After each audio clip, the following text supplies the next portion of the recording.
Hell is not what most churches and religions say it is. While the word hell appears in the Bible, the true meaning what hell is has been replaced by Greek philosophies and church doctrines based on those philosophies.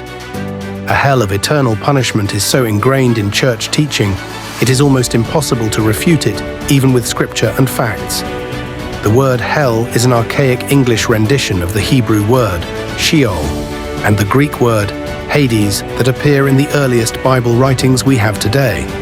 These words rendered into modern language would read, the grave or under the ground, Sheol, the place or location of the dead, Hades. Nothing about a place of eternal punishment. It is also taken from the Latin inferna, which is defined as of or relating to a nether place of the dead, hell. It has no relation to the English word inferno. The English word hell does not appear in any Bible manuscripts. Hell or hell comes from Germanic and Norse languages and beliefs that became an English word also, not the Bible. Jesus and the apostles taught that death is like sleep, followed by a resurrection. See John 11:11-15. The concept of a hell of eternal punishment existed long before Jesus and Christianity. By the middle of the 2nd century, some church leaders, such as Athenagoras and Tertullian, began to incorporate Greek philosophies into Bible teachings. This confused Bible teaching with non-Bible philosophies. Athenagoras, 133 to 190 AD, a professed Christian and a church leader, but whose teachings were heavily influenced by Greek philosophies, introduced Plato's teaching, circa 400 BC, of the immortal soul into Christianity. In doing so, he opened the way for the adoption of Plato's argument of eternal punishment by fire for immortal sinful souls. This came straight from Greek philosophy. Hell is the grave, nothing else. Ecclesiastes 9:5 NKJV, for the living know that they will die, but the dead know nothing, and they have no more reward, for the memory of them is forgotten. Ecclesiastes 9:10 New King James Version, whatever your hand finds to do, do it with your might, for there is no work or device or knowledge or wisdom in the grave where you are going. John 5:28-29 NKJV. Do not marvel at this, for the hour is coming in which all who are in the graves will hear his voice and come forth. Revelation 20:14-15 King James Version. 14. Then death and hell were thrown into the lake of fire.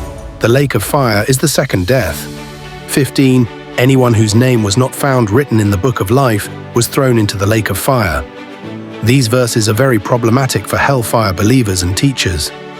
Death and hell are inanimate things which cannot be punished by fire or anything else. If hell and the lake of fire are the same thing, how can hell be thrown into itself? If one has an immortal soul, they are alive, whether good or bad. Their name should then be in the book of life. But the lake of fire is only for those whose names are not in the book of life. That creates a paradox. Now there are those who still may insist hell is a place of eternal torture by fire. This slanders God as being an evil and vindictive being who would punish people for eternity for doing something that they cannot prevent doing. See Romans 5:12. The Bible states the wages of sin is death, not eternal punishment in fire. See Romans 6:23. Why would anyone worship or serve a God who would punish or torture people for eternity for a few years of sin which they cannot prevent doing? I have quoted or cited applicable scriptures as well as translation and historical facts in this video, objectively and as the scriptures themselves state. It is for Bible teaching only, and my personal beliefs do not influence this answer. I do not expect or demand all to agree. I will not debate or disparage any personal beliefs. I tell no one what to believe. That is the viewer's prerogative. If you enjoyed this video, please be sure to subscribe to our channel for more videos like this. Your support motivates us to create more engaging and informative content. Don't forget to like this video and share it with your friends and family. The more engagement we get, the better the YouTube algorithm will promote our channel, allowing us to reach a wider audience. Thanks for watching. See you in our next video. Bye-bye.